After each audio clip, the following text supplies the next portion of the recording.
Hello, good evening everybody, it's the Flying Pig here on Flying Pig United with another cheeky little transfer news rundown for you of the latest evening's news and goings on.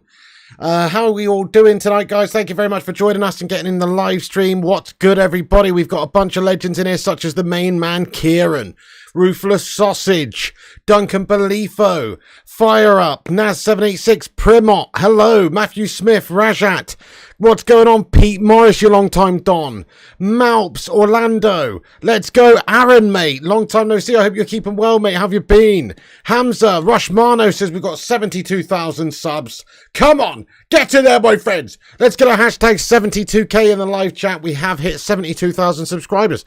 Thank you to all the subscribers of old, and thank you to the few new subscribers that have tipped us over the edge there. Get in there, you beauties. Come on! So we're on our way now to 73,000 subscribers. Tell your friends about the channel. Tell your granny about it. Hit the subscribe button if you're new to the show, of course, or if you're catching up with this later on. And get your thoughts and opinions in the comment section down below, whether you're catching this live or whether you're on repeat, whatever, get in there with your thoughts. Johnny02, John Boy, Primot, all the legends, Carabo, Chloe Jenkins, Chris Koo, Red Devil Dave, Stay Gold. Absolutely. Welcome in, everyone. Thanks for getting in. I really do appreciate you joining us for the show. As always, at the start of this one, please do smash that thumbs up button at the start of the show. Give us a massive like. Be much appreciated. Every little like counts. So please do smash that thumbs up if you haven't done so.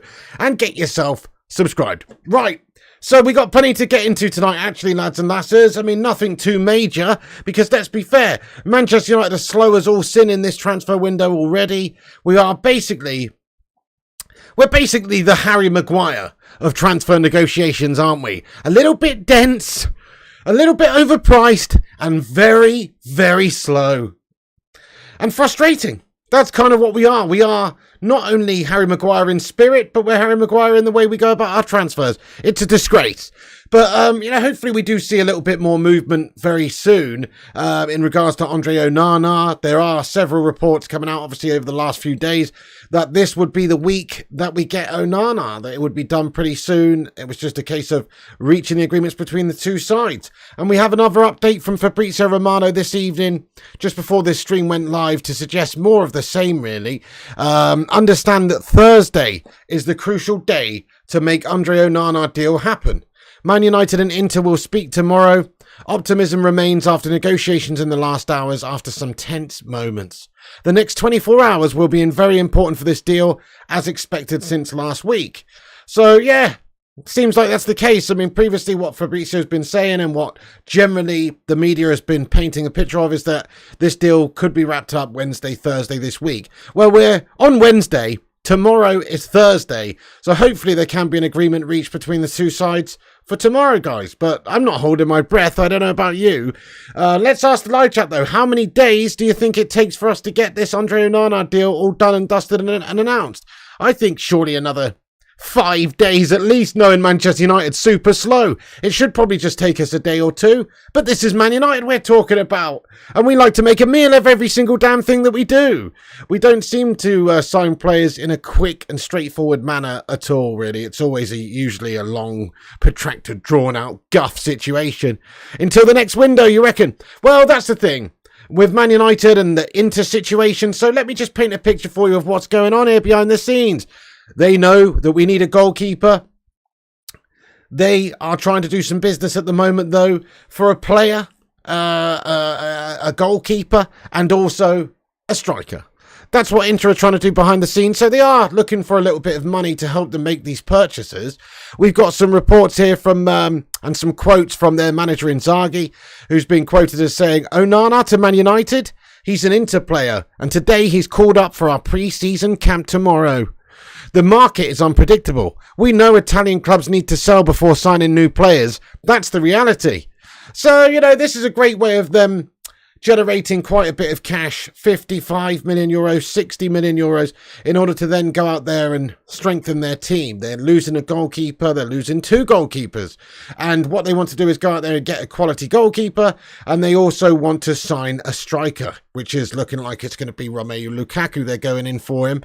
So they're trying to do some business, aren't they? And in order to finance that business, they generally do have to sell. So, okay, it's not just a one-way street here. Man United are sort of in a tricky position where they know that we need this guy and we're desperate to bring him in, but also at the same time, Inter looking to do some business, so they kind of have to let him go.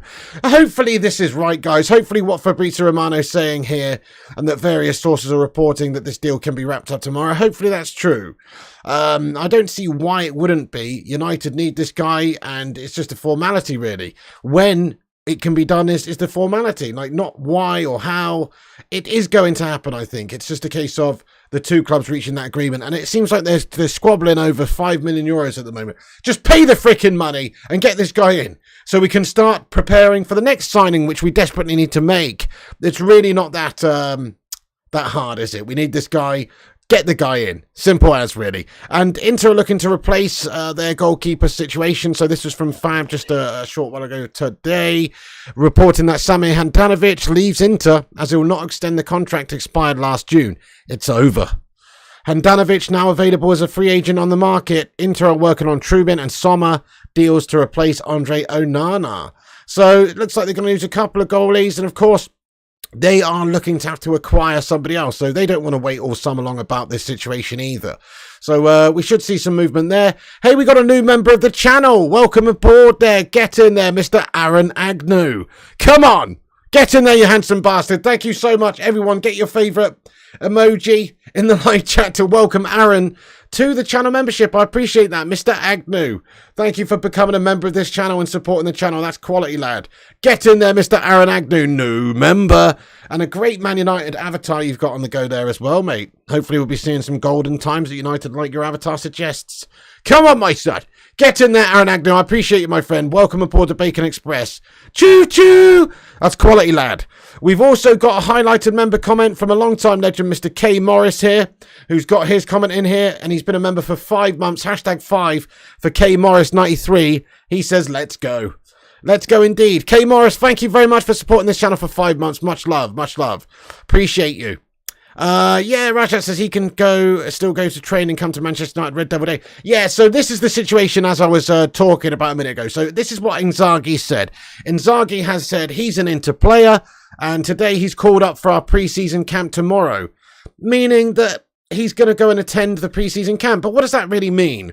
Well, okay, they got some friendlies, they got some fixtures, they got some training to do. That's fine by me. He's going to be keeping fresh and conditioned and getting rid of some summer Luke Shaw tub.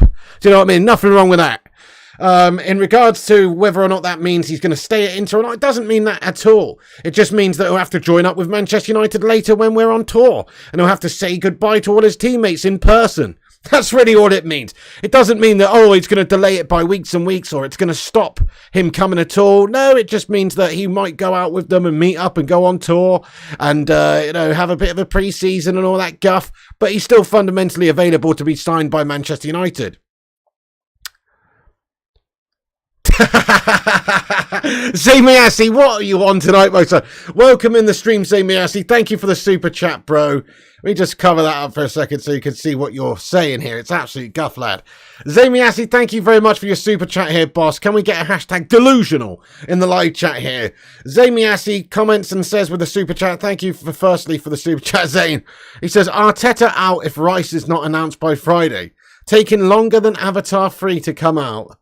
Right, yeah, nice one, mate. It's always about that Avatar shite, isn't it? Listen, nobody cares about your Blue Melt film.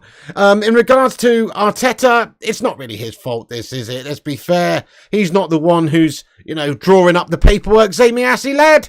He's obviously wanting his guy, Declan Rice. He's expecting Arsenal to do the business. It's your admin department, mate. That's the problem here. You know what I mean? You're a bunch of melters. But okay, you want Arteta out. That's fine. Fair play to you, lad. Why don't you go and watch a trailer of Avatar 3, you absolute melt? I don't know. But thank you very much for your super chat there, bud. I appreciate you. Love it. Good one. Okay, so yes, their coach, Inter Milan's coach, Inzaghi, brother of Filippo, the man who was always born offside.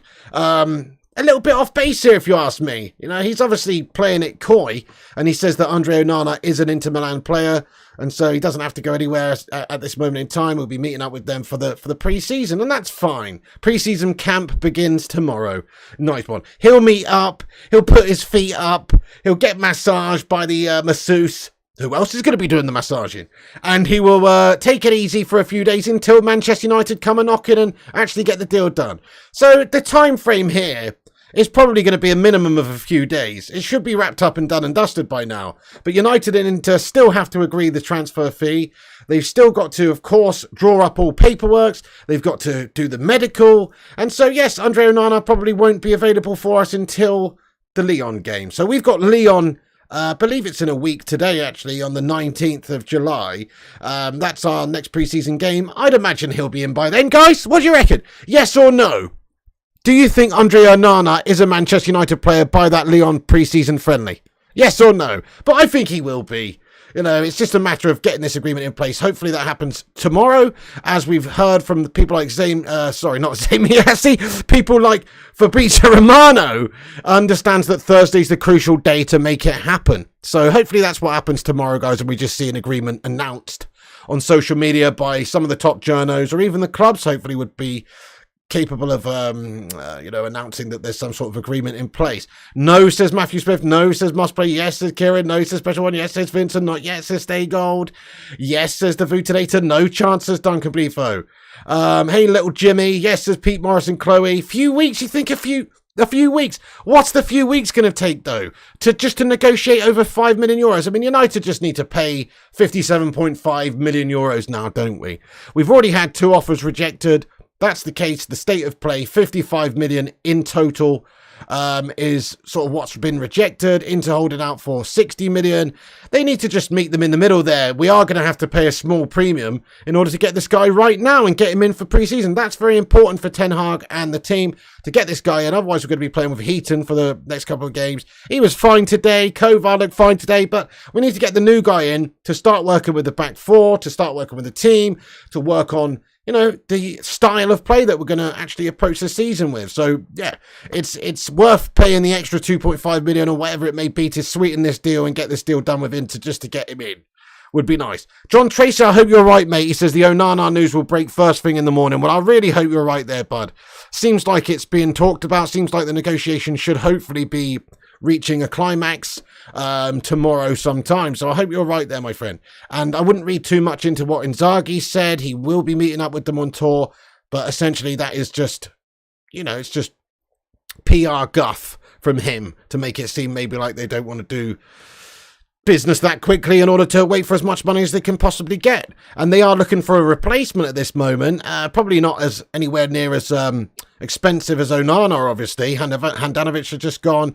They're working on Trubin and Sommer deals to replace Andre Onana. So Inter Milan already working on the replacement goalkeeper for Andre Onana. So it's almost a formality, really. He's agreed to come. Personal terms are not an issue. He wants to reunite with Ten Hag. Just waiting for the agreement to be between the two clubs. Oh my God! Slabby Maguireville! It's so slow and mundane and frustrating, guys. I do really feel like we are the Slabo Maguire of transfer negotiations. Thank you, Zane, for another super chat, mate. By the way, Rushmano, he says we've got 75 likes. That's good, guys. But we can get 100 likes just like that. Let's have a little Bacon Brigade like spike and see if we can get this one to 100 likes just like that. Thank you, everyone who's hit the like button. Do smash the like. It boosts us up on the algorithm and helps this channel out and helps YouTube know you're liking the show. So drop a cheeky little like. It's free. That would be much appreciated. Thank you, Rushmano. Also, Zayn Miassi says you spend 120 on a goalkeeper and Mount. You could have got Kane, says Zayn Miassi. We still may well get Kane, Zayn Miassi. You're spending £105 million on Declan Rice, mate. I mean, he is obviously really good. But that's too much money, mate. That's too much money for Declan Rice, bud. And you're having to go at us about spending 120 million on 2 really good players that could transform the way we play. When I say really good, I mean decent. You know what I mean? But you spent however much on Havertz, bro. Arsenal have had their pants well and truly pulled down, sir, and something inserted into you with very minimal lubrication, lad. You're having a mare, son. Havertz, 60 million, 65 million quid. What the fuck? And then you're coming in here having the audacity to say we've overpaid on these two guys. Listen, we could still get Kane. It's unlikely, but we're already working on Rasmus Højlund, right? So, that's going to be the backup striking option if we can't get Kane. You know what Spurs are like to deal with. They're absolute scum. They're going to be very difficult in the transfer negotiations this window for Kane. They want what they want. They want 120 million in, by all accounts. You are right. 120 million could have got us Kane, and that's who we need. But we still may well go in for this guy. I think what United are looking to do is get rid of some players. I don't think you'll see a huge purchase like that until the Glazer shithouses are well and truly officially gone from this football club. New owners come in, and what would the new owners like to do? They'd like to show ambition to the fan base by going to sign Harry Kane. I could still see it happening. It's unlikely, but I can still see it happening, Zane. You're being too negative there, my friend. Why don't you go spunk another 65 million on another Chelsea reject, sir, before you come in and criticise us for spending 60 million on a Chelsea reject, man? You know what I mean? Yeah, pot calling the kettle black there, my son. So anyway, I don't know what you're on about there, Zane. Thank you very much for your comment, though, but I must disagree with you. I think we still could go and get Kane. I mean, what you said is factually accurate, to be fair. We spent 120 million, it seems, at the moment. That's what we're going to be spending anyway, to get Onana and Mount. Crikey, when you look at it that way, that is too much money to spend on those two positions and those two players, and we could have gone and got Kane for that, but we don't want to overpay for Kane. We want to try and get him for closer to 90 or even 100 million. This is an insane amount of money to pay for Kane when he's got 1 year left on his contract. Craziness. Thank you for your super chat, though, Amy. Assy lad. The Cake Cadet, thank you very much for your super chat. How you doing, the Cake Cadet lad?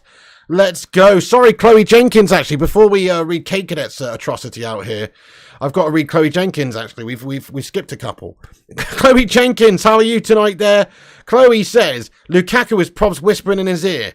Don't go there. The fans soon work out your shite, says Chloe Jenkins. Well, that's true, Chloe, but that happens when you are actually indeed full-on shite. I mean, I'm surprised that Romelu Lukaku's next club isn't going to be the Donkey Sanctuary. Do you know what I mean? He's an absolute donkey, this guy. So, okay, Lukaku might have been saying that to Onana, but let's be honest now. You get found out at Manchester United when you are indeed shite. And he is the definition of shite. Just on Romelu Lukaku, so this is tonight as well. Fabrizio Romano reporting that Inter have submitted second bid worth 30 million euros to sign Romelu Lukaku. Chelsea and Inter will discuss in the next hours to make a decision about Lukaku's situation. He wants to continue in Europe. No chance for a Saudi move as of now. Nice one. He's absolutely crap, isn't he, guys? Did you watch the final of the Champions League? What a melter. My grandpappy could have put that chance away that he missed. But also, just the fact that if you look at what he's done throughout his career, he's a bang average melter, guys, Romelu Lukaku. Don't understand what people see in him. But he's obviously more successful over in Serie A than he would be in the Premier League. So I'm sure they'd be prepared to do some business there, Chelsea. And obviously, they've got to try and balance the books after a crazy spending session last year. They've done that largely this summer already, getting rid of a few players. And they will continue to do that. So I can see that happening. But just on what you said there, Chloe, just to bring up the player you're mentioning. Yeah, Lukaku probably has been talking. But I've got higher hopes for Onana at the football club, I really do. Zami Assey's got another super chat in here. He says, we had our pants pulled down like the BBC presenter did. Well, to be fair, Zami Assey, I don't know if he's had his pants pulled down, really. I think he was buying pictures of somebody else's pants pulled down, wasn't he? Wasn't that the whole thing? Yeah, what's his name? I don't know, that grey twat. Yeah, that guy. Fair enough. I don't know too much about this situation, Zami Assey, lad. All I know is I don't really want to talk about it on this channel, mate. Perspective nonsense on this channel, we'll leave that down to you, Zami Assey. Do you know what I mean? Thank you. That's it, Hugh Fire Up. That's his name, yeah, that guy.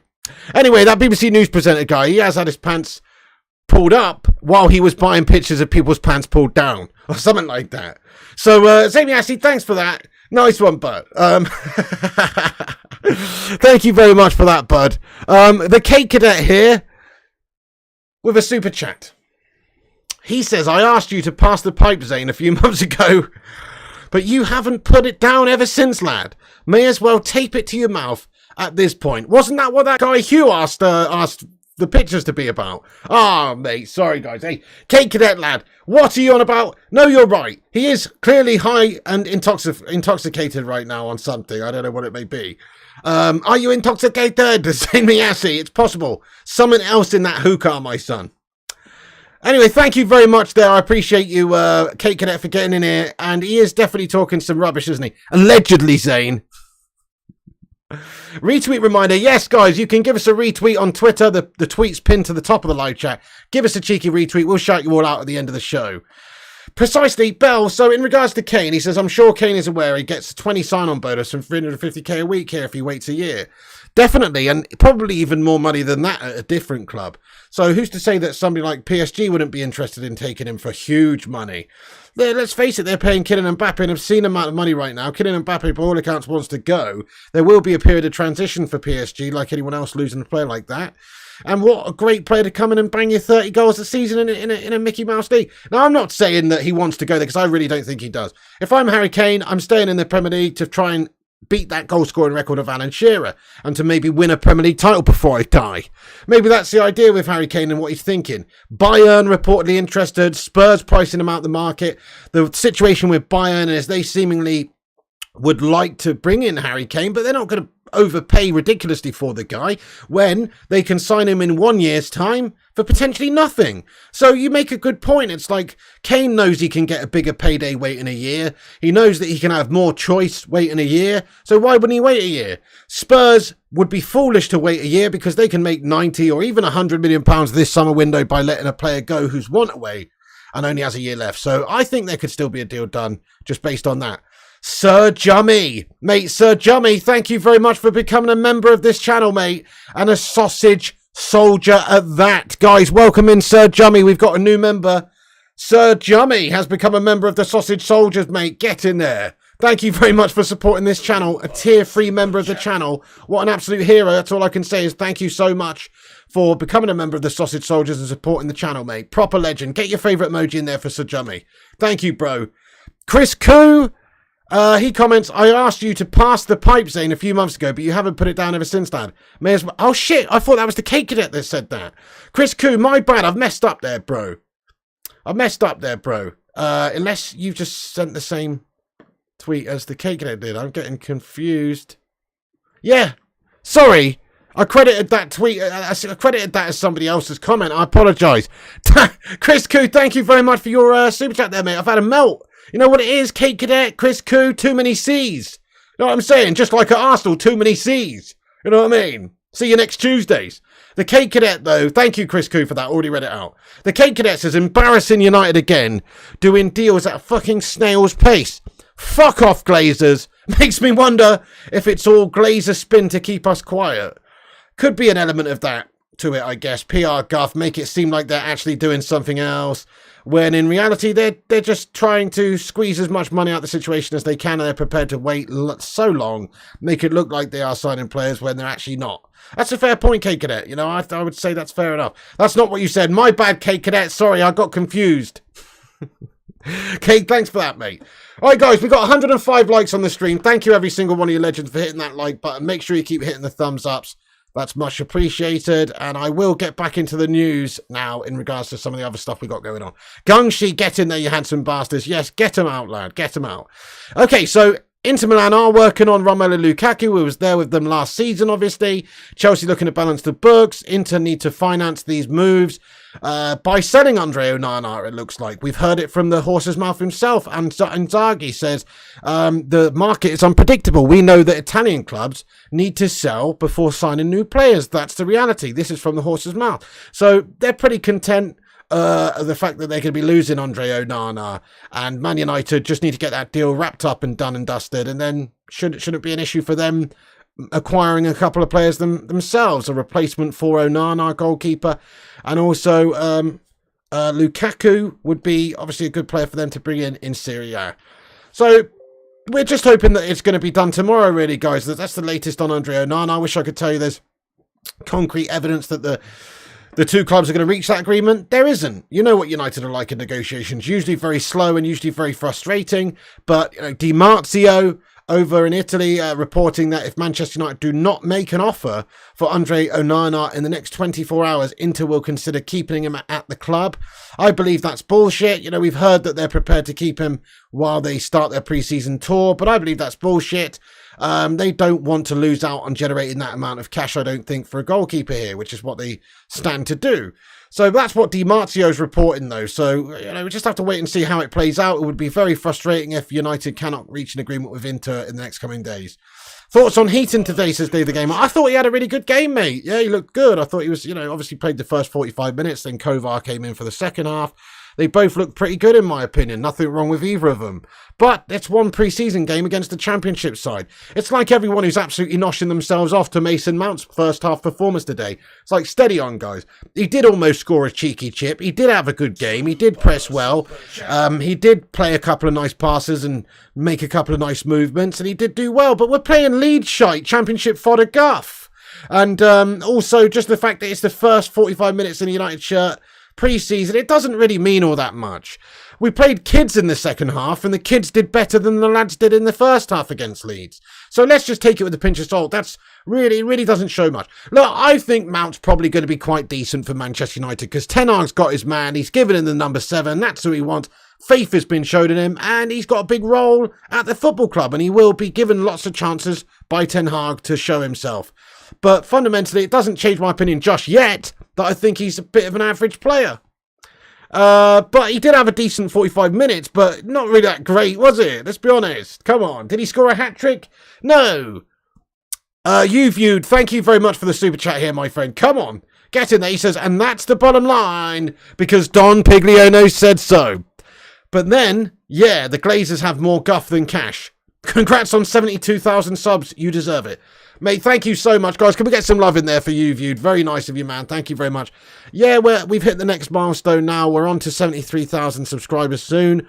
Keep hitting that subscribe button if you're new to the channel. Help us get there. Smack the likes. That helps us out and all that. Anyway, thank you very much, you viewed. That's very kind of you, my friend.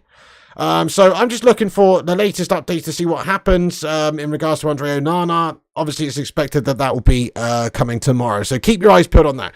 Enough about Andre Onana for now. We'll get back into that in a little bit as and when anything comes out. And also, we will have the Q&A at the end of this stream. But I just want to talk about the other piece of big news that's come out this evening, which we mentioned it yesterday.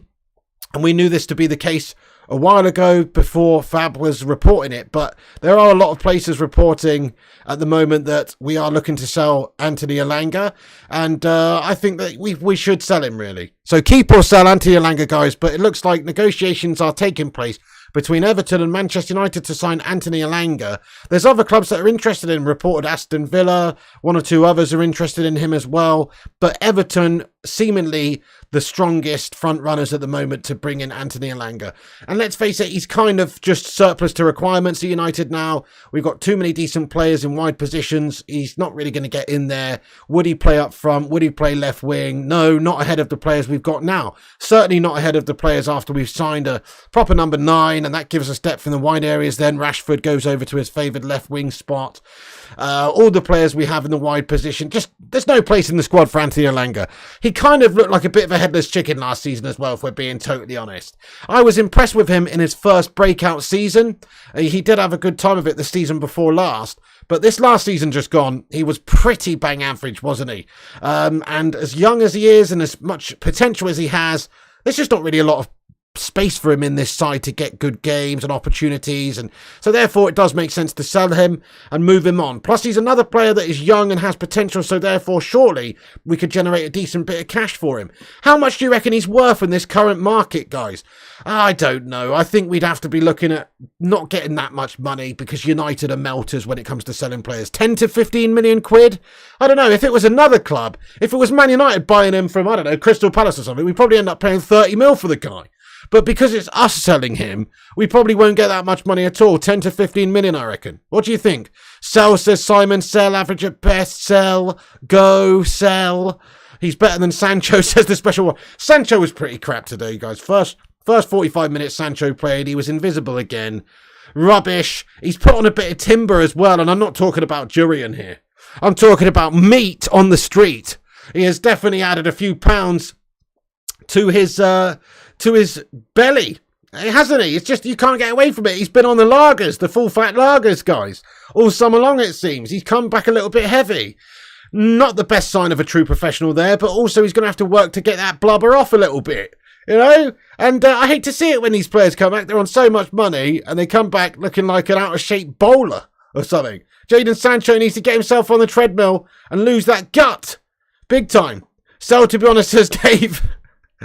Sell, says Vegetate Principe. Yeah, 50p, says the Cake Cadet for Elanga. 15 to 20, says Pete Morris. 2 pints of Elanga and a packet of crisps. Yeah, fair enough. So not a lot of people think that Anthony Elanga's worth all that much. I would hope to get 15 million quid for him. Thank you, Red Mac. He says, hi, Pig, I'm back. Missed the channel. Looking forward to the new season. Get in there, my son. Thank you for getting back. Thank you, everyone, for watching the stream. Thank you for everyone for watching the watch-along today. We had quite a lot of people watching the watch-along today, guys. It was good to be back doing a watch-along and, you know, looking good as well. United did have a good second half and we beat the Leeds scum. What can you really... We can't ask for more, really, especially with all the kids out on the pitch. Wiggy says, Luke Shaw looks very trim. Did you see that picture? I did, mate. He's ripped, mate. I know. Not unprofessional anymore, is he, Luke Shaw? The Ten Hag mentality's got into him. He's been cutting all summer long. He's actually got abs and stuff. You know, fair play to him. That zero Frey Bentos diet is really working him wonders. Unfortunately, Jadon Sancho's taken his trusty diamond-encrusted tin opener and has been having 3 Frey Bentoses a night before bed, it seems, because he's looking like a meaty individual, guys. Some may say, look, these guys have got to, like, have some fun at some point. They're professionals for the entire year, and they have a little bit of a break, don't they? At summer, they have the summer off, go out there, have a few beers, eat a few Frey Bentos pies, and then come back at it. And that's what pre-season's all about, is getting fit again and losing the few pounds. Fair enough, I get it. You know, you got to live a little bit, don't you? But also, I think it just goes to show you the mentality of some of these players when they do come back super heavy, and also the professionalism of other players when they come back and they're ripped. I think that goes to show you what's going on there, you know. So, but anyway, yeah, Luke Shaw does look very trim. Chris Koo says he must have been watching you, Pig. You made him sit up and take note. Heard about the Bentos made him go to the gym, says John Boy. Maybe so, lad. Absolutely, yeah. Hey, United Devil, great comment. He says, 2 youngsters who impressed me today was Emran and Aaron. Wow, these guys are going to be awesome. Hey, good shout there, United Devil. I was impressed by quite a lot of young players today, actually. Kobbie Mainoo had a decent first half. Hannibal Mejbri looked lively. Even Ahmad Diallo, apart from his finishing prowess being Slabby Maguire-esque, his overall play was quite lively in that first half. But certainly, like you say, the second half was won by Man United, and that was won by players who had come on at half-time. There was 11 changes at half-time by Ten Hag, and Emran, he basically got the man of the match, in my opinion. He got an assist and a goal. Really good play from him, and looks like a really good player. And also, like you say, you know, Aaron, what's his face? He got the assist for the first goal. And very decent couple of performances by the guys. So I agree with you, United Devil. Those guys did play very well. And it's nice to see. You see, this is what pre-season's about. It's not just about getting your new players in. We've only got one. Getting your new players in and bedding them in and practicing and all that sort of stuff. But it is also about trying to produce some young talents and give opportunities to youngsters who otherwise might not get chances, and, you know, allow them to maybe impress the manager. And that's what I think some of these guys did. Cake Cadet, I apologise. I missed your super chat, lad. Dudes, let's get Sue in the live chat for Cake Cadet. He's going in there raw, this guy. He says, don't make me come down all the way to Dorset and do your job for you, Joe, because I will. Come on down, Cake Cadet, lad. You can sleep in the garden, mate. You know what I mean? Thank you, Cake Cadet. Come on down, bud. Hey, Cake Cadet, thank you very much for the love, though. Yeah, you know, sometimes I need a kick up the arse, mate. You know, sometimes I need that Roy Keane treatment. You know what I mean? Sometimes I get a little bit lazy, a little bit lackadaisical, a little bit Jadon Sancho-esque out here, man. You know what I mean? Sometimes I need a kick up the arse, mate. Thank you very much, Cake Cadet. I appreciate you for that, though. And also, another one from Chloe Jenkins says, Anderson loved his McDonald's. To be fair, who doesn't, you know? Who doesn't like a cheeky 5-piece chicken select meal with sour cream and chive sauce? You know, who doesn't? Who doesn't like a chocolate milkshake or a McFlurry? You know what I mean? Everybody does. But you've got to keep it in moderation. You can't be living off them. You can't be getting the old Luke Shaw special down at Burger King, ordering the 20 chili cheese bites. No, 6 will suffice. That's what you got to understand. You can have a little bit of what you need. You can't be getting the 20 chili cheese bites on top of a bacon double XL cheeseburger meal, Luke. He's changed his ways, though, and he's realised. Chloe, Anderson did love his McDonald's. He was a bit of a meaty individual. Okay, little game for the live chat right now tonight, guys. Who's Man United's meatiest players over the years? Or who's the players who come back after pre-season a little bit heavy? Okay, Rooney sometimes looked a bit meaty, didn't he? He was a bit meaty. Sometimes he was very lean, though. But he'd often come back after summer, been on the lagers, spin on the fags, smoking the ciggies. You know, comes back a little bit heavy, didn't he? Gary Pallister's a great shout, Alcan. Tevez is another one, Rajat. Steve Bruce, says Duncan. Great shout, guys. I mean, they were all a bit meatier back in the day. Brian McClare was another one. You know, back in the day, they all got on the beers. So, thank you, Nitesh Budu, for subscribing to the channel. Nice one. Yes, if you guys are new, make sure you smash the subscribe for Man United news and the latest goings on. Medjby's going to be sold, and Shola Shoratore could be, you know, Mark. You never know. This is also a shop window situation as well for these players to be put into so that maybe other clubs are interested. And, you know, just gives them an opportunity to impress other football clubs. You're absolutely right. And we will be doing negotiations for some of these players behind the scenes. So we'll have to wait and see. Thank you, Sharif. Appreciate you guys. Robson. Yeah, Robson liked a beer. I always remember reading some quotes from Sir Alex Ferguson when he first came down to Manchester United from Aberdeen. And he was absolutely disgusted with how everyone behaved and how sort of tubby they were and how many beers they drank and that kind of thing. Yeah, true, isn't it, United Devil? The youngsters came on the second half and won the game. Absolutely, yeah, very much so. Miss you too, Enigma Owl. How you getting on, my friend? Vooty says 138 likes. That's beautiful. Let's see if we can get 150.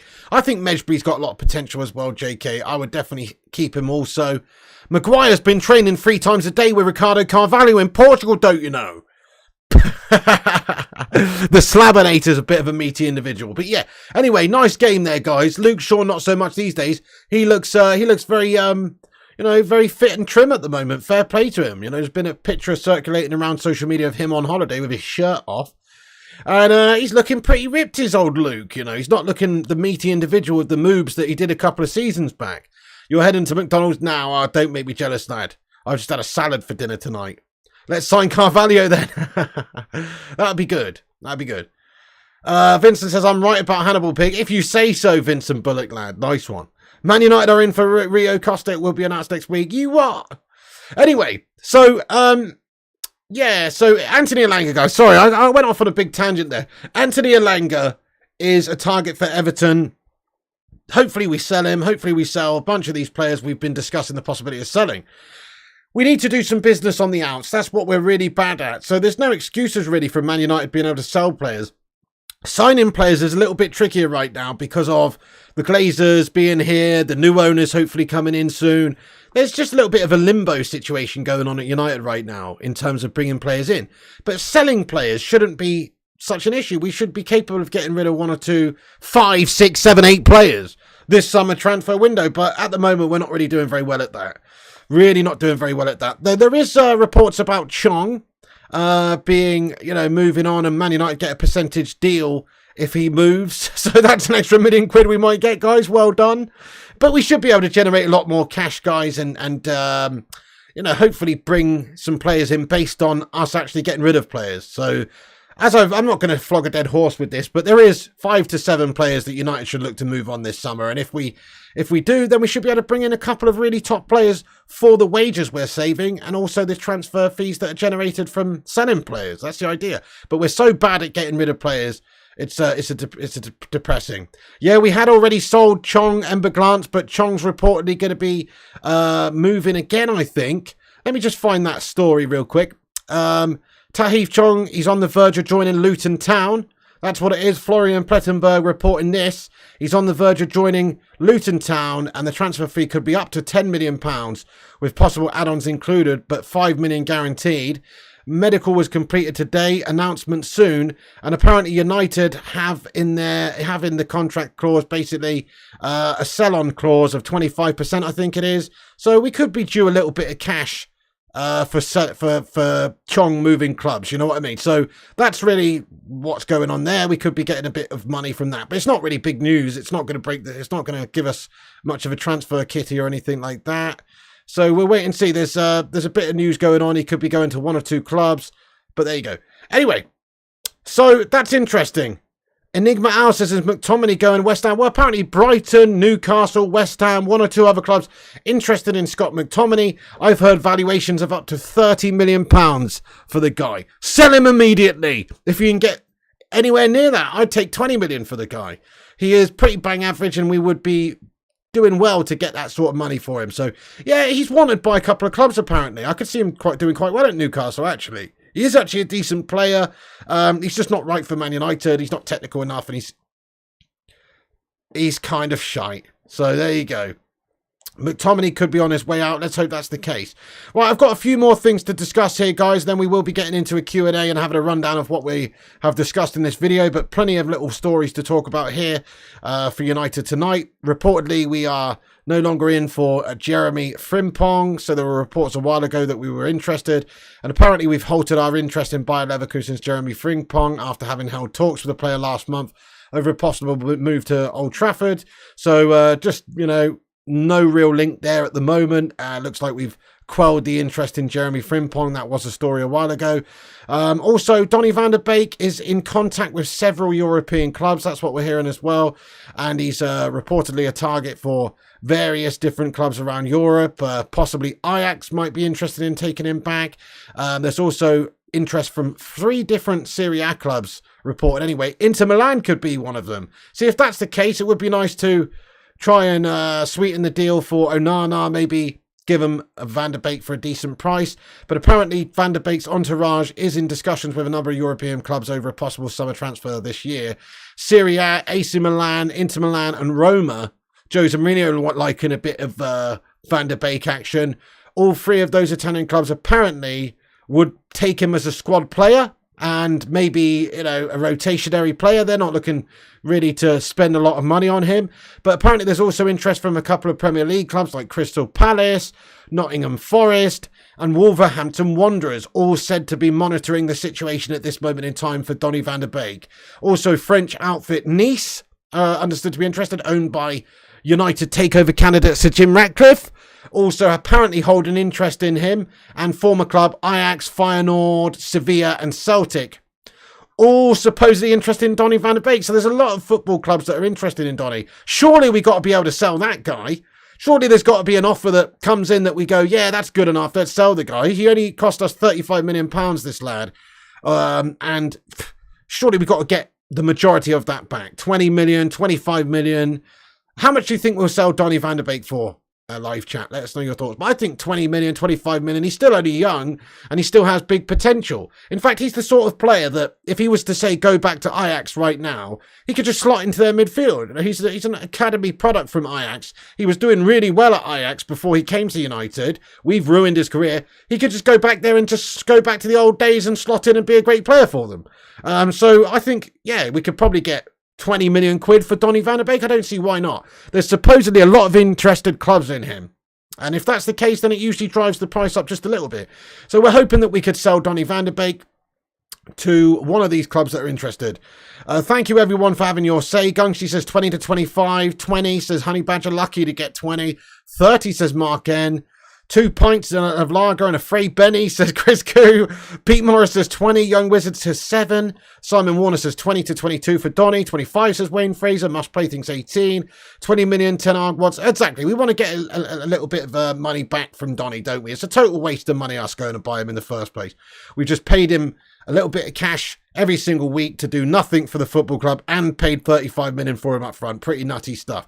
Charisse thinks only 10 mil for him. I think we'll get him because, like Mark N says, we've got lots of interest in the guy. Surely we can get upwards of 15, maybe even 20 million quid for the lad. That's hopeful. So we'll have to wait and see, guys. Donny van de Beek is apparently wanted by many clubs. There's about 10 football clubs there that are interested in him. A couple from Holland, a few from Italy, a few from the Premier League, and a couple from France.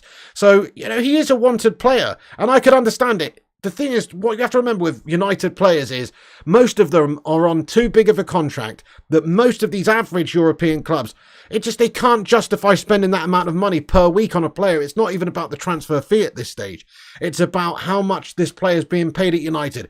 Is it worthwhile? Is it realistic for them to lure a player away from a team like Man United who pay them really well? Donny's not on the most money. I think he's on 80 grand a week or something like that. So when you're a club like Feyenoord or Sevilla or Nice or, Palace or one of these type teams, it becomes a lot more of a prospect to get a player who will play for you and pay them that sort of a going rate. Whereas when you're talking about trying to offload players like Tony Martial, who's on 200k a week, nobody wants him because there's no good value there, and they know that they can't really compete with what United are paying him for the remainder of the contract.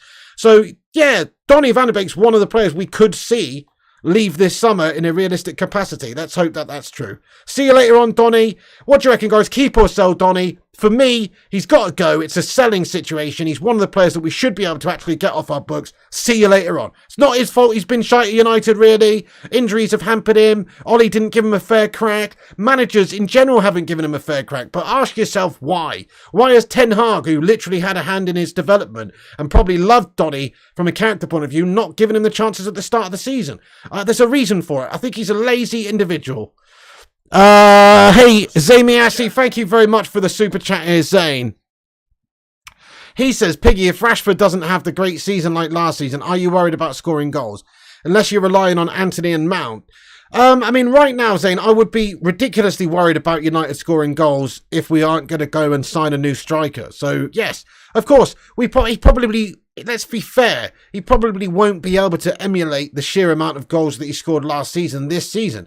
Hopefully he does. Hopefully he kicks on. Hopefully he improves and scores more. But he still scored, 30 goals in all competitions last season. That is going to be quite a tally to achieve this season again, 2 seasons in a row. I don't know if he's got it in his locker. I hope he does.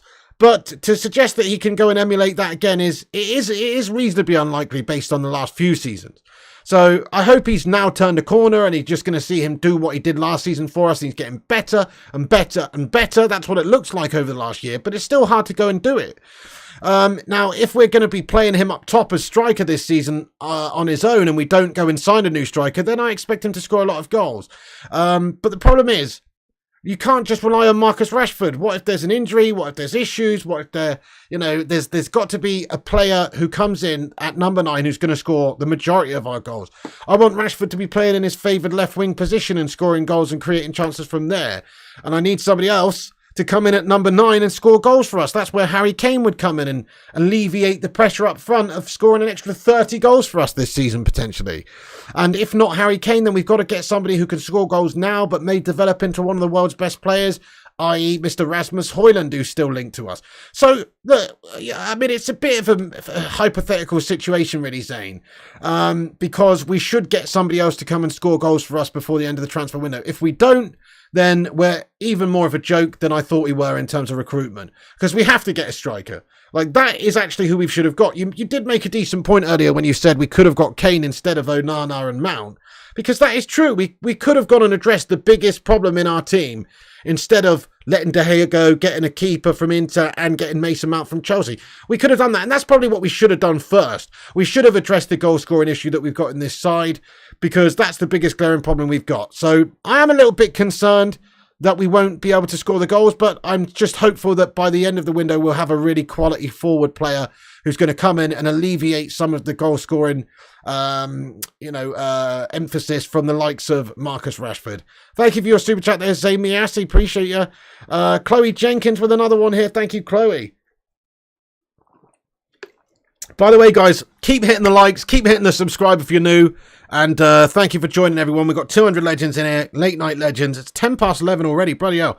But thanks, everyone, for getting in with your thoughts and opinions. We will read a bunch of your comments out at the end of the stream, so don't worry if you're frustrated, if you're not getting your comments read out right now. They all will be read out at the end of the show. Chloe says, Romano has confirmed that United tried to hijack the Vitor Roque deal with 100 million, his agent said. Where is the cash coming from, says Chloe Jenkins.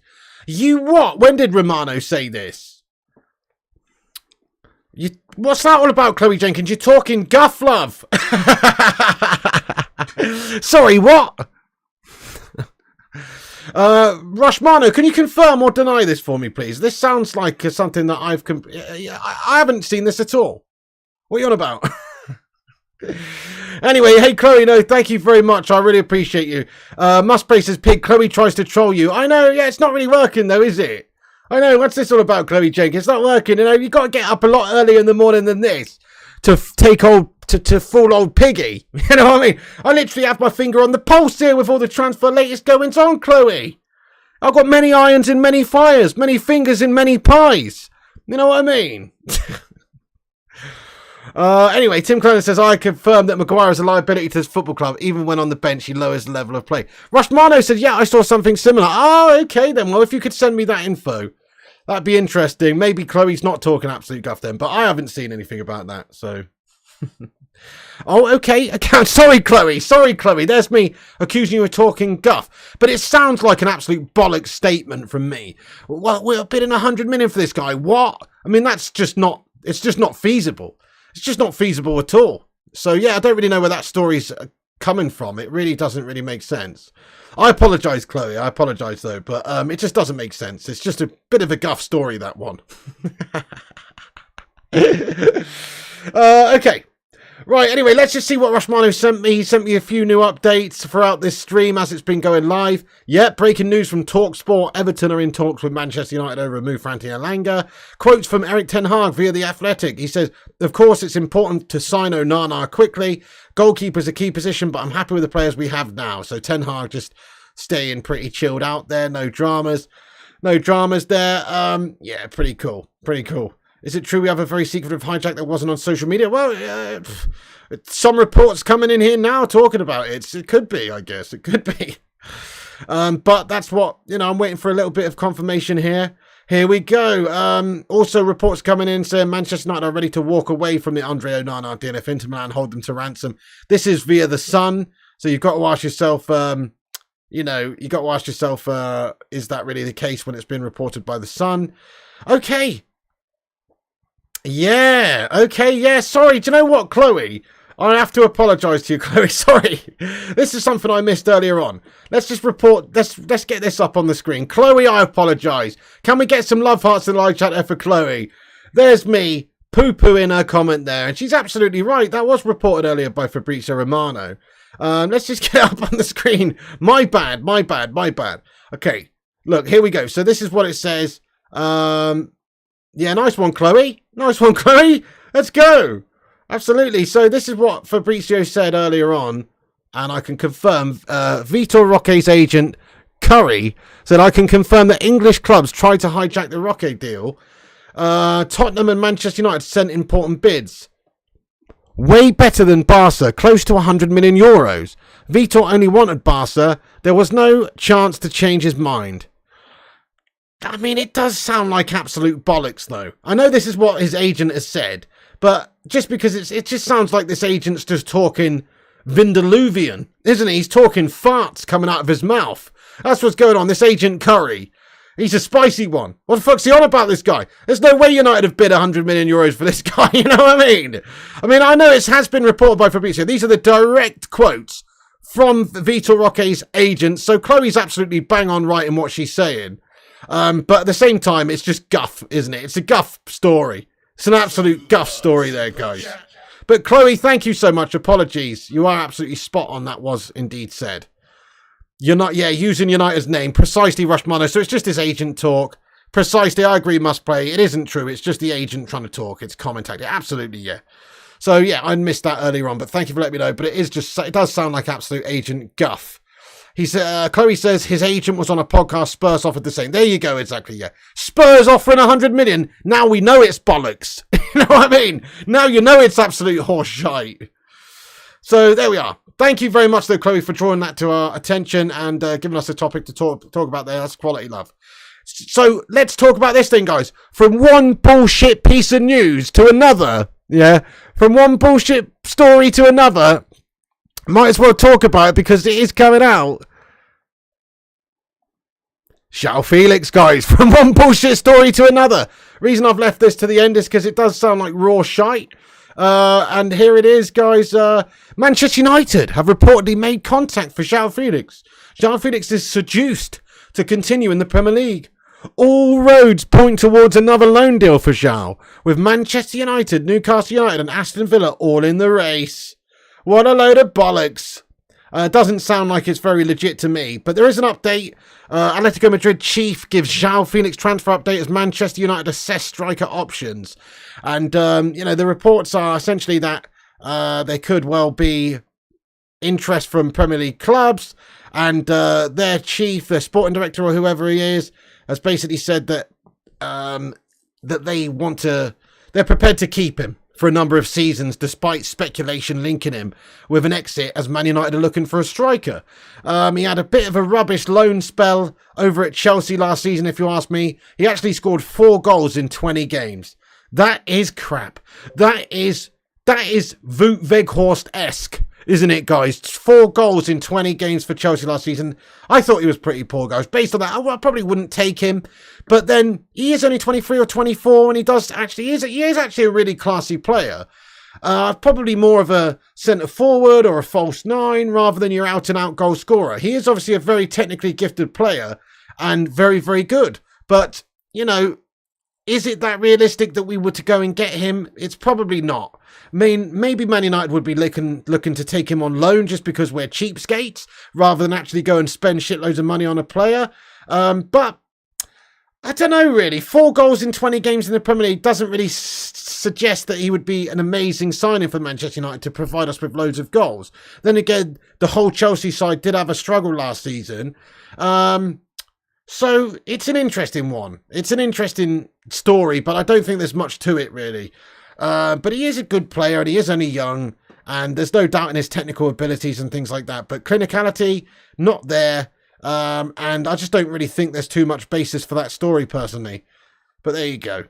He will light up the Champions League, says Mark. Fair point. I mean, look, you need quality and depth, don't you? Imagine if we signed, say, Rasmus Højlund and João Felix on loan. Now, that really would make a lot of sense. Precisely, Emma Glance. His final ball is amazing, and he's a provider. Chelsea had no striker. That's a fair point there, Emma Glance. You know, used in the right system, he could actually be really good. Yeah, his link-up play is really good. Felix isn't worth 120 million or whatever Atletico bought for him, says Must Play. Fair play, fair play. Absolutely. Exactly. Plays the same position as Mason. Yeah, it's probably just BS. Like I say, it probably isn't that realistic, but there is a link to João Felix anyway, and their agent's been talking about it. There are some reports as well that João Felix wants a PSG move amid Premier League interest. So, you know, who knows, guys, what's going on there. But just thought I would mention it because it is being discussed in various different outlets, but it sounds like one of those bullshit stories to me, guys. But let's just see what the chat think, guys. Would you take João Felix at United, yes or no? Would you take João Felix at United, yes or no? I would if we get another striker as well. If we got a striker, proper goal scorer, and then we could utilise João Felix maybe in a deeper capacity. But then we've got Mount, we've got Bruno. I guess it gives us a lot of quality and depth. If it was a loan deal, I could see it maybe happening, but he wasn't the best last season. No, says Mark Egan. No, says Must Play. Yes, says Ember and Bendor and Mark N. Yeah, fair play. No, says Simon and Aaron Agnew. Yes, says Sharif. No, says Ken. Yeah, precisely. Burby Legend, how are you tonight, mate? He says, will cost Probs 20 million to loan him. That's a big problem, isn't it? Absolutely. Vutinator says loan only. Yeah, I'm with you. If we could get him on a loan, I guess it's not much of a risk. But like Berber says, the fees involved would be quite a lot. What have you missed, Luan? Okay, well, I'm going to do a roundup of what we discussed in this video now.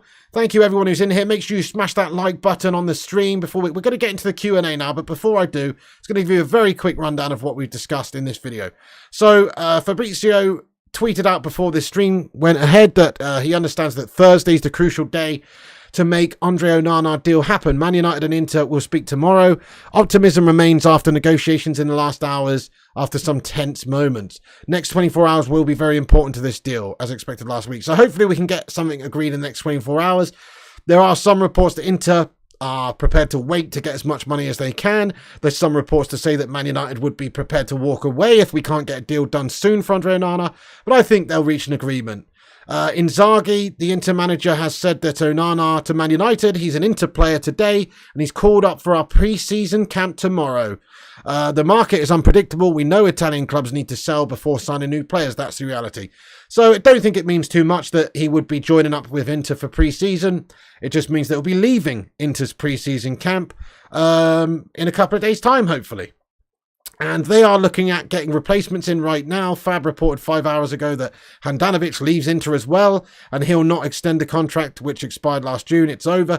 Handanovic now available as a free agent on the market, and Inter are working on Trubin and Sommer deals to replace Andre Onana. So they are in the process of trying to get a replacement for Andre Onana. So it looks like it's all but done. But nothing's truly done until it's done.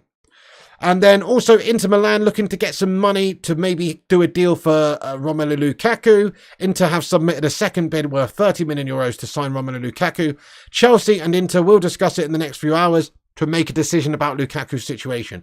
It's reported that he wants to continue in Europe and there's no chance for a Saudi move at this stage. So they are looking to do business for Romelu, which means that they will be more likely to want to get this Onana deal done soon, because that would be quite a big money move for Romelu with wages and all that stuff as well. Also, other reports, players on the out. Donny van der Beek is being reported as having interest from many a club around Europe. That may well happen, hopefully soon. Also, Everton want Anthony Elanga. There's negotiations reportedly taking place between Everton and Manchester United to sign Anthony Elanga. Talks are on. So Anthony Elanga could be on his way out of Manchester United. And then there's just a few guff stories that, you know, João Felix is being looked at by Manchester United, perhaps in a loan capacity. That's really all there is. We're just waiting for some confirmation, hopefully tomorrow, that Man United and Inter have agreed a deal. Nothing guaranteed as of right now, though, but it's looking likely. That's the news. Let's get into the live chat. Before I do, I'm going to go over to Twitter and give everyone a shout out who retweeted us on Twitter. If you haven't done, go over to Twitter right now. It's pinned to the top of the chat. Give us a cheeky retweet. Every little retweet helps. Also, smash the like button. Help us get to 200 likes. And get your thoughts and opinions in this comment section now. And we will read as many comments out as we can for the next 5 or 10 minutes. Let's see what's going on then. So over on Twitter, guys, we've had... Give us a follow at Flying Pig United. We've had 11 retweets. Get in there, you legends. And the legends who've retweeted us: Jaden, Transfers_UTD, Aaron Homeyard, John Boy Cat, Boomy, Vincent Bullock, Andy Davidge, Feline Fur, Kieran Watt, JK United Gaming, and Sin Games. And also Mark, aka Mark N, United Mark. Thank you guys for retweeting us. Very much appreciate you, and every little helps spread the word of the show. So thanks for sharing the stream around there, folks. It's much appreciated. And Luan France as well. Thank you, Luan France, getting a late retweet in there. Legends. Right, let's get stuck into the live chat, everyone. Thanks for being here. Thanks for having your say throughout the show. It has been a great show already tonight. With you legends getting your say in there. Rushy says subscribe to the channel. Yes, sirree. Thank you, Sharif. I appreciate you, my friend. Red Devil Dave says, hopefully Martial's so-called injury is a sign he's out of United. Interesting to see who Ten Hag uses for the rest of pre-season. Yeah, it kind of is and it isn't. You see, now it's almost like Phil Jones syndrome.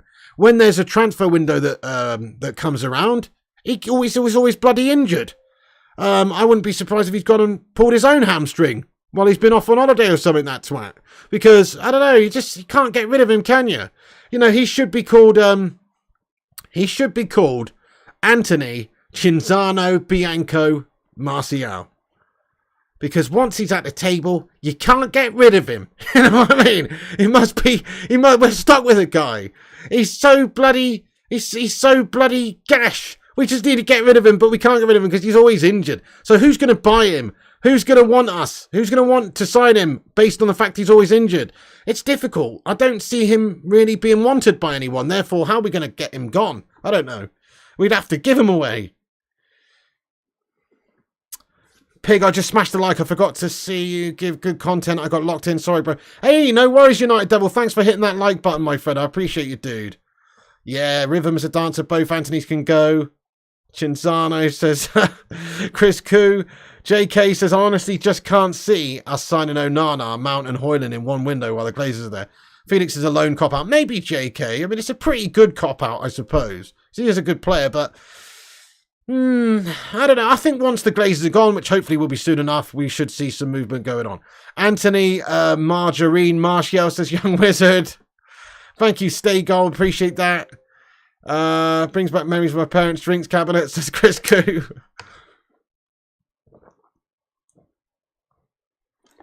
$180th like. Get in there, Dynamic Melon. Thank you very much. You want Darren Pratley. He's a world-class player as a new midfielder. Fair play to you, Ken Thompson, lad. Appreciate you. Okay, reports coming out that Kane, Spurs still saying Kane's not for sale, even though Bayern are still having that dialogue with the club. So that's another piece of info that Rushy's just sent me. Very frustrating on the Kane situation. You'd rather have Long John Silver play than Martial. At least he stays erect, says Simon Warner. I don't have a P.O. box, Harry Maguire. Sorry, lad. I did have a PO box for a little bit, but sorry, Harry, I don't, and I don't want no Harry Maguire stickers anyway, mate. You can give them to charity, mate. Your opinion about getting Felix in? It's. I would like him to come in if we're signing another out-and-out striker, number 9. But I don't see João Felix. I see him more as a number 10. I see him more as somebody who's going to sit behind a striker and create. And that would be a good position to have him in. But we've got Bruno. We've just signed Mount. It doesn't look all that realistic to go and get João Felix. So he's not the answer for us to score 20-plus goals in the Premier League, I don't think. We need a proper out-and-out number 9 for that. So I'm not so sure. I could see him maybe playing a false 9. Play him false 9, maybe having dropping deeper, creating chances for the wingers, people like Anthony, people like Rashford, playing off of João Felix. I guess I could see that. But I don't know. I just don't think... I would like to take him on as well as a proper out-and-out goal scorer. Why not? Why would you not want depth and quality that he could give you? But at the same time, I just don't think he scored 4 goals in 20 games for Chelsea in the Premier League last season, guys. Do we need that extra 4 goals? Even if he scored double that? It's not extra. It's not that many extra goals. We need somebody who can get 20-plus goals in the Premier League, and I doubt that he would be able to do that. The Hoop Man says, Pig got rid of the PO box. People kept sending free Bentos pies. Tim Curden, who knows? It's difficult, isn't it? Maybe we should contact a scrap metal dealer, lad, and they'll come and take him for free. Who knows? Oh, there you go, Primite. He says, no wonder my jars of homemade chili keep getting returned to sender. Most places, that's why I'm against Mount signing too. If you can't play good for Chelsea, don't bother at United. Fair comment. 4 goals. Yeah, not good enough tally. How much would I sell Slabby for? He's not worth 50. I'd honestly sell him for 20 million quid if there was a team that was interested in taking him. 20 million. Aston Villa close to signing Felix. Emery would be the perfect manager for him. Hey, fair play, Sherry. Yeah, that is actually a decent shout. That would actually be a decent shout. Thank you very much, Luan. Says, this is the only channel I actively search for streams from. It's because of the amazing community we have. Thanks to you, Piggy, and all you legends who tune in. You're damn right. The Bacon Brigade is awesome. Ben Dawes says, what's your opinion on the Park Ji-sung song? We're about 15, 20 years out of date here, you know, Ben Dorlan. My opinion is Park Ji-sung said himself that he doesn't appreciate the United fans singing it. So I respect what Park Ji-sung wants. Do you know what I'm saying?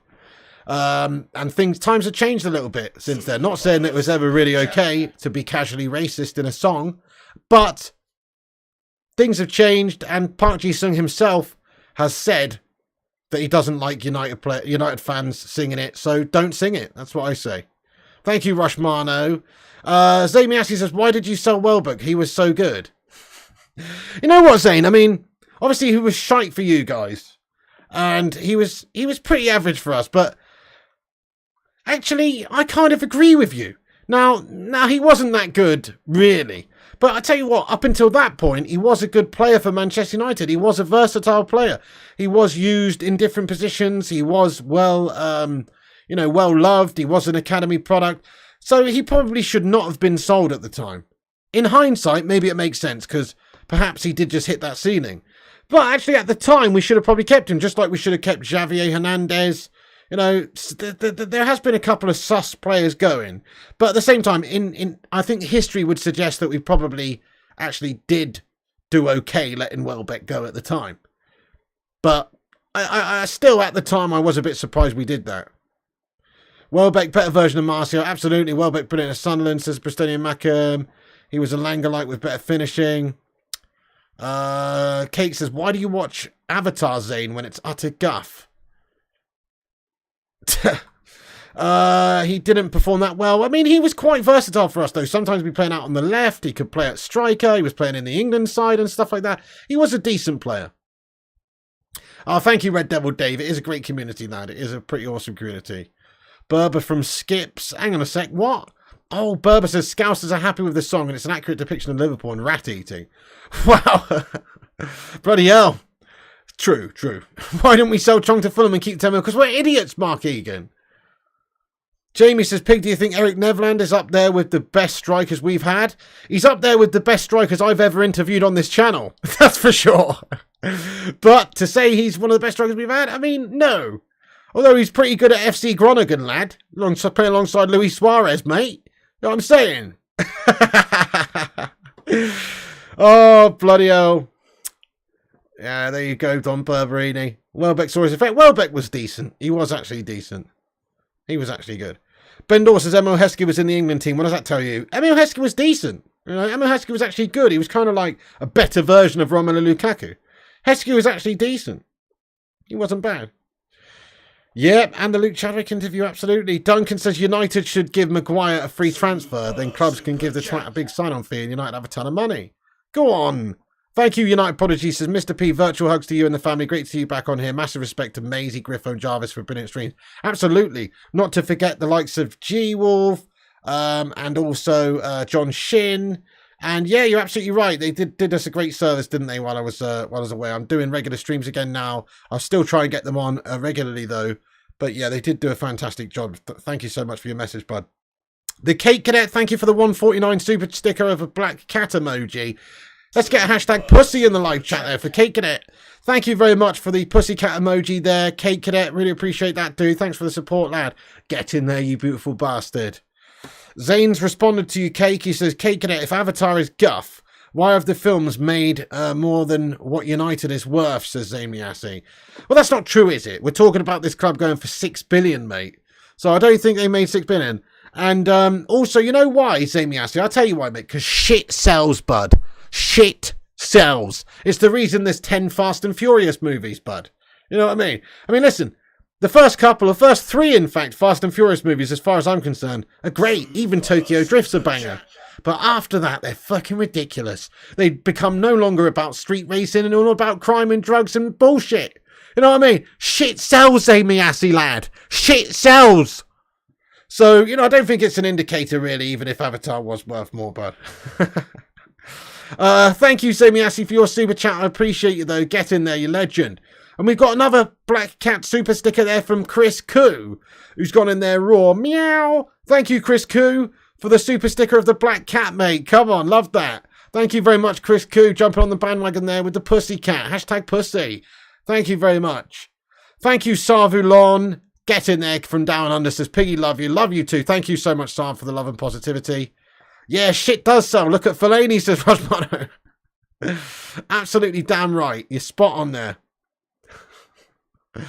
But no, Zamiassi, you know, have a bit of respect, mate. Have a bit of respect. Just because you're the lackey, you're a little lackey of James Cameron, mate, and you're in his back pocket financially, mate. You know, steady on. Steady on, Zamiassi. The Hoop Man, thank you so much there, the Hoop Man, for another super sticker of a black cat. Much appreciated there from the Hoop Man. What a bloody legend getting in on it. Meow. Can we get some Iron Brew emojis in there for the Scottish legend, the Hoop Man, everyone? Let's get some Iron Brew emojis in there for this guy. Thank you, the Hoop Man. Very kind. Account CB says F9 was the worst. They sent the car into space. I mean, they're pretty bad. The one where Paul Walker died, right? I mean, obviously didn't die in the movie, but the one that they released after Paul Walker died, that one was okay because it had that, you know, that send-off, that montage at the end with that song, and it was kind of sentimental and nice, right? But all of the other ones are shit. Honestly, shit sells. They just pump out guff. I mean, they stopped being about street racing and became literally about just being bullshit, far-fetched, high-concept action movies. It's a complete... It's ridiculous. But the first few, I maintain, are actually really good and I enjoyed them a lot. Hobbs and Shaw was pretty good. I mean, do we really need Jason Statham and The Rock in the Fast and Furious franchise? No, we don't. Even though those guys are awesome. The same Miassi, thank you for the $1.99 super chat, mate. He says, what's the best Cameron film? Obviously, it's Terminator 2. Obviously, Terminator 2, Zamiassi. It's the best film of all time, or one of them. You know, it's not Titanic.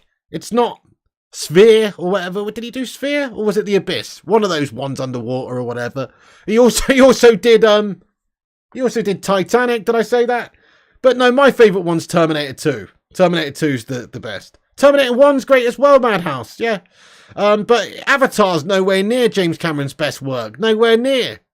The best work of James Cameron, in my opinion, is T2. Come with me if you want to live. I need your clothes, your boots, and your motorcycle. Come on. You know, it's just absolutely brilliant. I love it. But great question there, though, I guess, Sammy Assey, though. What is the best James Cameron movie? We've gone off on a bit of a tangent. Aliens! Yeah, great shout here, Dan. Aliens is a banger. They mostly come out at night. Mostly. Get away from her, you bitch! Yeah, very good. That's also a banging James Cameron movie. Great shout. The Gaming Sim, thank you for the 149 super sticker of another black cat emoji. Hashtag pussy. Pussy galore in this live chat, guys. Thank you so much, The Gaming Sim, you absolute legend. I really do appreciate that. Thank you so much, Don Berberini. Let's get a love heart in there, please, for The Gaming Sim. Boomy says, Piggy, may you lower your voice. I got headphones on. Boomy, I'm so sorry, lad. I really am sorry. I'm being quite loud here, actually. Yeah, sure, I can lower my voice a little bit. Sorry about that there, Boomy, lad. You know what? I won't, actually. I'll speak louder. No, sorry, mate. The Conjuring. I've only seen The Conjuring 2, and it was shite. So, yeah. You would add aliens. Fair enough, Sharik. I mean, Terminator 2 is the best, but okay, you know, each to their own. We all know what Zamiasi's favourite James Cameron movie is. It's Avatar. And I don't know why. It's because he likes cartoons. Maybe, I don't know. Because he lives in a fantasy world.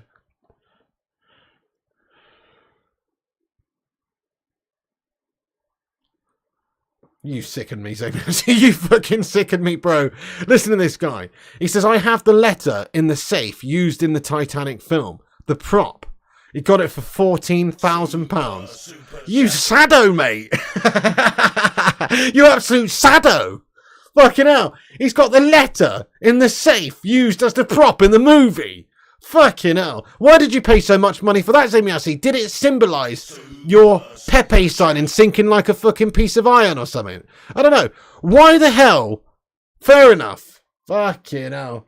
That's unreal. He's actually paid 14 grand for a prop from the Titanic movie. Not even a letter. Not even like a White Star Line letter or something that's gone down with the Titanic and been recovered. No. Just a prop from a movie. 14 grand.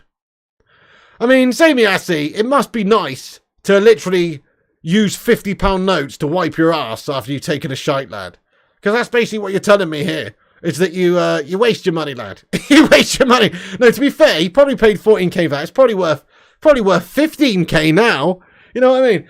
Fair play to you, Zamiasi. What we all wouldn't do to be able to just go and spunk 14k on a shitty letter that James Cameron touched once. You know what I mean? Goodness me, he's probably remortgaged his fucking mansion, this guy, to buy that hand-drawn painting of Kate Winslet with her tatties out just because James Cameron touched it and did it. He actually did do that. That's a known fact. He actually drew that picture of Kate Winslet with his tits out. That was a good day at work for James, wasn't it? We all know his game. Kate, could you just sit here for 3 days, please, with your tits out while I draw this quick doodle? You know what I mean? Anyway, Zamiasi, fair enough. Fair enough, Zamiasi, lad. I respect it. That's an unbelievable amount of money to pay for a prop from the movie Titanic, though. It's crazy. The Kate Cadet with a super sticker of a black cat. He's gone in here raw again. Thank you very much. Get some love in the chat for all these super chatters, man. Thank you so much. Hey, sooner or later, I'll be able to afford a gash prop from a James Cameron movie. You know what I mean? Chris Koo with another one as well. Thank you, Chris Koo, for the super sticker of the black cat emoji again. Hashtag pussy galore, guys. It's all coming in. Beautiful. You got the number plate from Jurassic Park, says Zamiasi. I mean, that's actually pretty cool. How much did you pay for that one?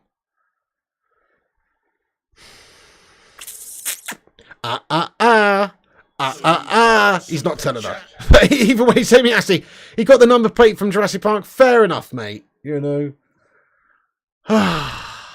Pretty cool, though. I mean, that is pretty cool. I like it. I'm jealous, really. I'm jealous, really. I'd like to have the number plate from Jurassic Park.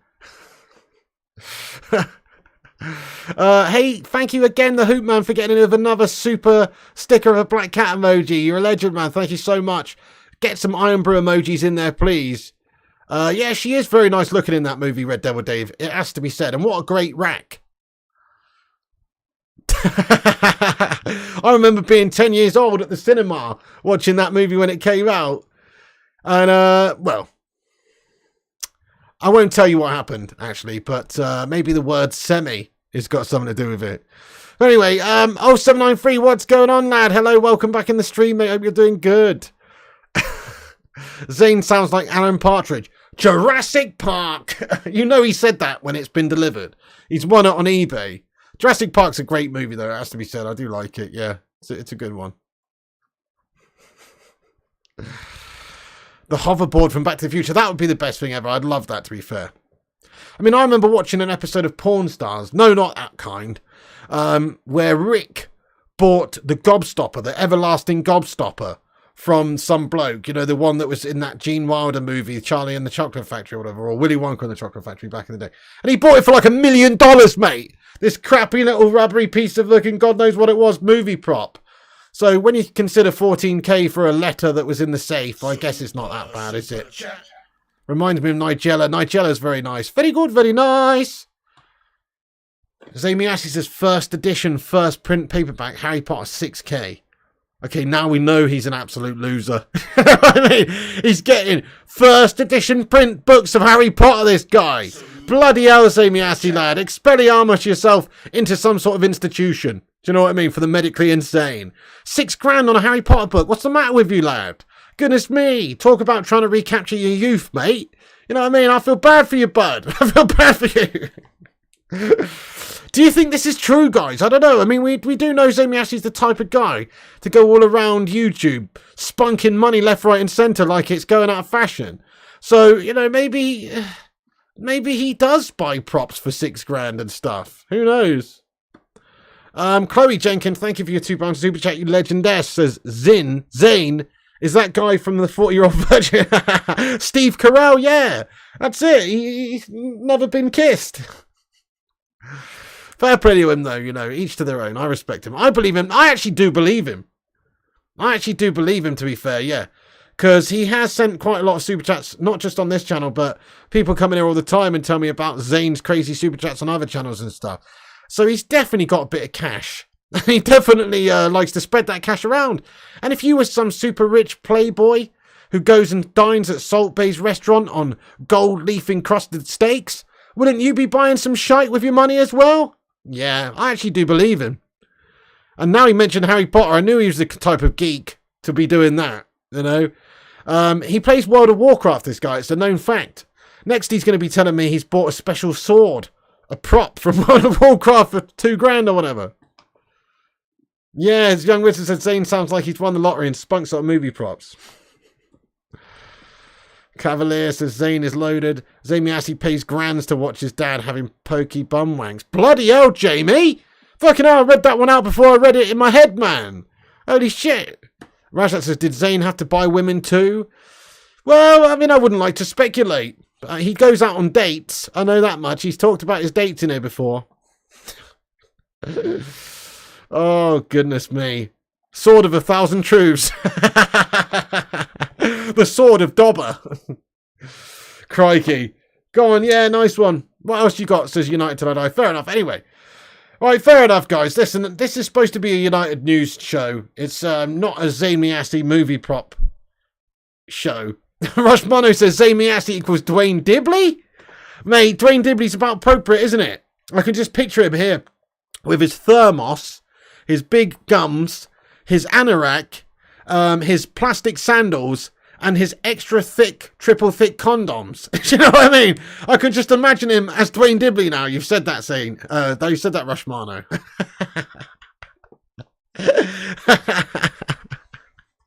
Oh, goodness me. One triple thick condom. That's right, Sonic Asylum. Chris Goose says he's loaded 100%, and that's sad 100%.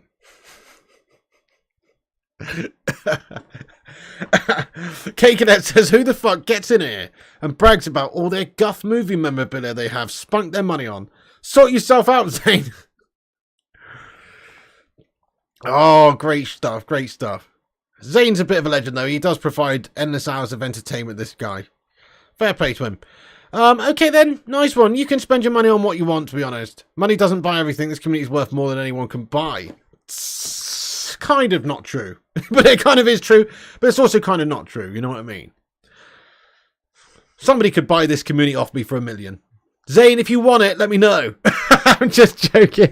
Right, anyway. I'll never sell out, my friends. 2 million? Never sell out. Anyway, no, I'm just kidding. Right, so, guys, I better wrap this up. It's getting close to midnight, you know. But thank you, every single one of you legends in here, for the late flurry of Pussycat super stickers and stuff. And Zamiassi's absolutely outright annoying messages. That's what I would call them. I actually do appreciate them. Really, I do. Thank you for the free money. But at the same time, you know, talk about a braggadocious individual coming in the live chat, giving it the big one about all the props he's bought and stuff. First edition Harry Potter books and shite. You know, get a bit of decorum, Zayn Miassi, yeah? Get a little bit of subtlety, my friend, yeah? Do you know what I mean? Zayn the type of guy to drive around town in a gold-plated Lamborghini with the license plate Lambo 1 on it. You know what I mean? What a fucking flash bastard! Anyway, there's no FIFA tonight, Sylvester. We'll be back at that tomorrow night, bro. Thank you, Stephanie Griffith. Says, great show, Pig in the Baker Brigade. Thank you so much. Thank you so much. Luann says, what's with the cats? Am I the only one who has no clue? I don't know, really. People just like to put a multitude of pussy cats in the live chat. Lambo 1, exactly. Jaws in Bath, says John Boy. Probably went sports cars, to be honest. Different one every day, maybe. But, you know. Rashat says 100% tomorrow, FIFA. No, probably like 69%. Another 1 hour, says Sharif. We're going to have to leave it there. But guys, thank you for tuning in. Thank you everyone for watching. Thank you to people like Zami Assi for the super chats there. Chris Koo. You know, all the legends and legendesses in the live chat who sent anything. That's a repeat there. My bad. I accidentally clicked that again. But yeah, thank you everyone who's got the super chats in there. Thank you everyone for being great in the chat. Fun chat tonight. Thank you very much, Don F. Thank you, Sharif, Sonic Asylum, Sylvester, United Devil, Chloe. I thought he was pretty decent, Sylvester and Yanga. That's about it, though. I say he was good. Started the Black Cat thing. Oh, okay, yeah, I don't know why it's clicked. People just love it, don't they? Thank you, Red Devil Dave. Thank you, guys and girls, for getting in here raw. 30 more minutes, says Sylvester. Oh, buddy, well, if Zane keeps super chatting 9.99 super chats, I'm not going to get the fuck out of here, am I? Do you know what I mean? Some of us can't be going to spend 14k on fake movie props of some bloke called Jeremy in a car park of Audi, can they? Not. Some of us can't do that. So if he keeps sending them, I'll stay. He says, can't drive, failed at uni 3 times. Why does that not surprise me? Got 9 serious in one of the tests. Live off Uber. That really doesn't surprise me, Zamiassi, lad. That doesn't surprise me at all, lad. Fair enough. You know Zamiassi's the type of guy to have a 4.6 rating out of 5 on Uber as well. Because most of the time he's really generous with his tips and he's very personable individual and he's very nice. But then just a few times, occasionally, he will bore the drivers to sheer death with his tales of movie props that he's purchased and his outright abhorrent stories about Arsenal Football Club. You know, that's it. So I'd imagine he's not got a perfect 5 rating in Uber, but maybe a 4.6. Fucking hell, mate. Anyway, thanks for that final super chat there, Amy Assi. You are indeed a true don of the channel. Thank you so much for getting in here raw. By the way, you were given another channel membership earlier on. I think it was Gungshi gifted you a channel membership. You're welcome. You're welcome, Amy Assi, lad. He needs a personal driver, says Kevin. Thank you, Luan. 5 more minutes, says Rashat. Bloody hell, guys. Yeah, he needs a personal driver. He definitely does. He definitely does. When he's on that sort of crystal meth or whatever he smokes in order to give himself such crazy thoughts, he definitely can't be operating a motor vehicle. That's got to be said. He must be getting chauffeured around, this guy. 02 says, gets a 5 from me, lad, if I used Uber. Hey, I'd give him a 5 too. You know, I'd give him a 5 too, just for his pure delusion alone. Oh, maybe so, Kate Cadet. There you go. Always a bit of controversy about who started it now. Zane, are you interested in buying Gandalf socks for 5k, says Harry Maguire? Bell says, Zane, can you call around and just throw the money in the garden? You'll lose less to YouTube and taxes. Yeah, get an Uber down, mate. Musprey says, Pig, you don't need sleep. You need to hear all of Zane's stories about Avatar. Fair enough. Simon says, have a great night, Piggy. It's been fun tonight. Yeah, great stream tonight. Thank you guys, everyone, for tuning in. It has been a fun time. A. Meyer, thank you. Young Wizard as well. All the years of Arsenal has melted his brain. Absolutely. Red Devil Dave, great community. Thank you, John Boy Cat, for watching. Thank you, United Devil. Bilbo's Underwear's 8k. All right, guys, I will wrap it up there anyway, but thank you, every single one of you legends, for tuning in. Big up to Zamiassi there, honestly, though. Thanks for supporting the show. And everyone else as well. It's been a great stream tonight, guys. Really fun. Thanks for watching. There's the latest news. Hopefully Andre Onana tomorrow can be agreed. If not, then, well, it's down to the classic bullshit recruitment ability of Manchester United and just how slow we are. It's very frustrating. Very frustrating. Thank you, the Hoop Man. Thank you, Sylvester and Yanga.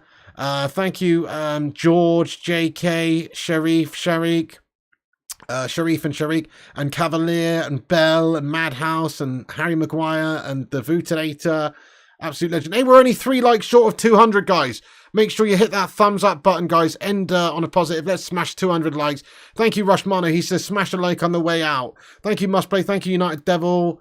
Great community. We have got a great community. We do have a lot of banter around here. To be fair, the last half an hour hasn't even been football related at all. We've just been talking absolute cod shite. And it's been fun, hasn't it? It has been really, really fun, guys. So thank you all for being here. Good night. God bless you all. Piggy loves you. Smash it. We got 200 likes. Get in there, you legends. Thank you, guys. So yeah, leave a like before you go. Subscribe to the channel if you're new. Click the bell icon for notifications. Follow us on Instagram, Facebook, Twitter, TikTok, Twitch, Kick, and Threads at Flying Pig United. All the links are in the description of this video. Go and give us a follow, guys. Check out the website, flyingpigunited.com, for your latest Man United news. God bless you, Chloe Jenkins. Thank you, John Boy, Sharif, and everyone. All the moderators in blue, thanks for moderating the show. All the members in green, like Stephanie Griffith, Dynamic Melon, and Chris Koo. Thank you, legends, for supporting the show and being here. And thank you for everyone who's got in here and had your say. You can come back afterwards. It has been an awesome stream, Kick It Out. I appreciate you. FIFA will be back tomorrow night, guys. You're going to have to come and show up around about 10:30 p.m. And you can check out the merch as well at flyingpigclothing.com. Absolutely you can, yeah. Limited time that's available. So, you know, go and check it out while you still can. That's it from me, guys. God bless you all. Good night. Piggy loves you. Smash a like before you go. And remember, when the seagulls follow the trawler, as this is because they sink, sardines will be thrown into the sea. Thank you very much.